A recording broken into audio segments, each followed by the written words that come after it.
gani kamar babanmu yana so ya gama muna jin daɗi haka duk abin da muke so shi yake so da ji sauransu. To ban dai san baban wasu ba, inda kowa kaga halayensu ba zai zo ɗaya da na baba sai yanga yanzu.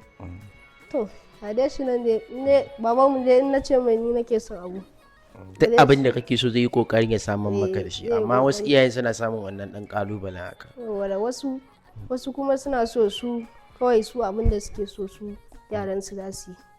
Yanzu misalin duk wani abu misalin wanda kake so a musamman wanda suka danganci irin bal da sauransu ba ka samun wani ishu duk abin da ka bukata kana samu?